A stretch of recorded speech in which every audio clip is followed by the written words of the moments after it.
Hello everyone. Today, my teammates Anant, Lakshmi, and myself Sindhu are making this video to present about our project Electricity Demand Forecast. We make forecasts every day, and the technologies and other tools that help us make these forecasts are getting better each year. Weather forecasts, for example, have improved dramatically and can now accurately predict the timing of rain or other events days in advance. If the weather forecaster gets it wrong, the impact is generally low. Unfortunately, not all the forecasts come with such low consequences. When it involves billions of dollars of investment, such as when we forecast electricity demand, it is important to get it right or as approximate as possible. Today, as a result of poor forecasting in the past decades, US electricity customers are spending billions of dollars each year for power plants they don't need because the generated power was never materialized. Load forecasting is predicting of electrical power required to meet the short-term, medium-term, or long-term demand. It is an important process that can increase the efficiency and revenues for electrical generating and distribution companies. It helps them to plan on their capacity and operations in order to reliably supply all consumers with required energy. In this, in this project, we propose to apply different statistical and deep learning models to forecast the demand and determine the best model by comparing their statistical metrics like RMSE and MAPE. We chose to use ARIMA model, which is purely a statistical model, and a couple of deep learning models, LSTM and TCMs. Our dataset consists of 14 files, each file representing a region in the United States. Each file consists information like region, time zone, time, and consumption of electricity at that point of time. These observations are timed an hour apart, and data for the past 5 years is being used. These are the software requirements for our project. Coming to the analysis part of the data, this graph shows mean consumption per year. We can observe that the mean consumption values ranges between 90,000 to 94,000 from this graph. This graph represents the mean consumption per month. We can observe that during the peak summer and peak winter months, we have higher consumption. This is year-wise monthly mean consumption.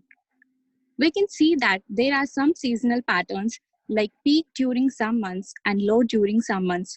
For example, consumption is peak during January months of each year and lower during April and October months. This is the daily average consumption graph. We can observe clear patterns in the data which can be accounted to seasonality. This is the day-wise mean hourly consumption. We can observe that for each day, the hourly patterns are very regular and repeating. And we can observe that during the weekends, the consumption is usually less.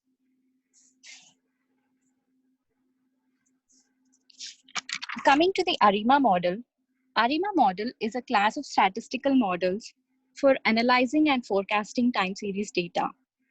It explicitly caters to a suite of standard structures in time series data and provides a simple yet powerful method for making skillful time series forecasts.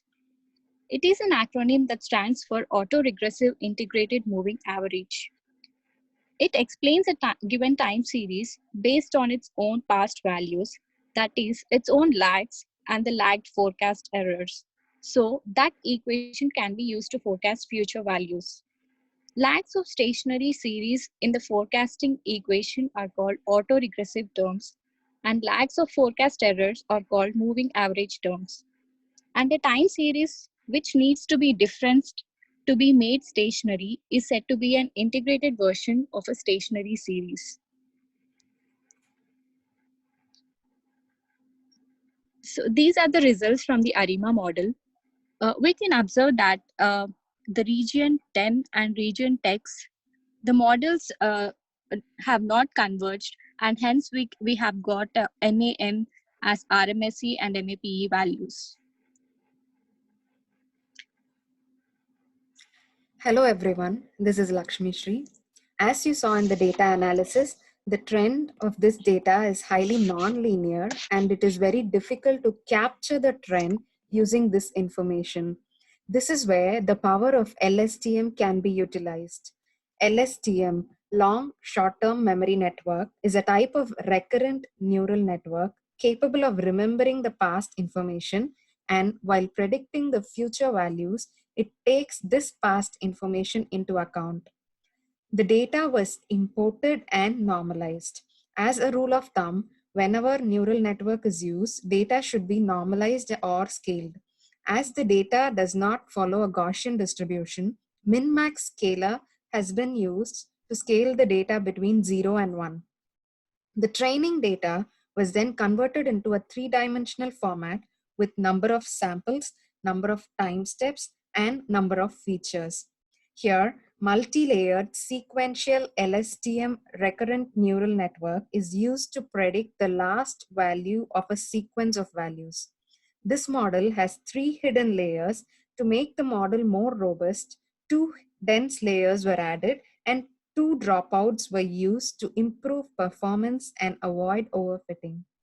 Mean squared error is used as the loss function, and the efficient Adam optimizer is used as the stochastic gradient descent. The network is trained for 20 epochs for a batch size of 24. This train model can then be used to predict the electricity demand for future. As you can see, these were the results from the LSTM model. Hi everyone, this is Anand. TCMs, also known as temporal convolution networks, are originally introduced in 2016 and are the youngest of these three models. TCMs are extremely useful in capturing high-level temporal relations in sequential networks. The architecture of TCM allows them to capture long-range spatial-temporal relationships, thus making TCMs a very effective tool in modeling time series problems. The model consists of a TCN layer, a dropout, and three dense layers. These models are trained for 10 epochs with a batch size of 32, and the results are presented. We can observe that TCNs are giving better results among these three models.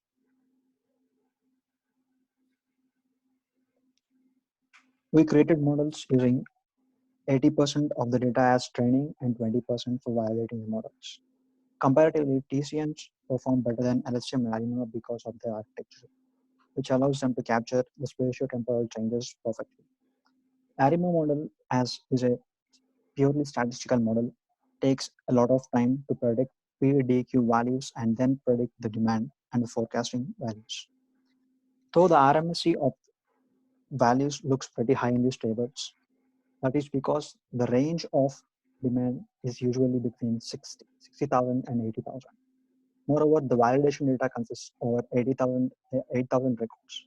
So that's why the RMSE values might look pretty high. Thank you.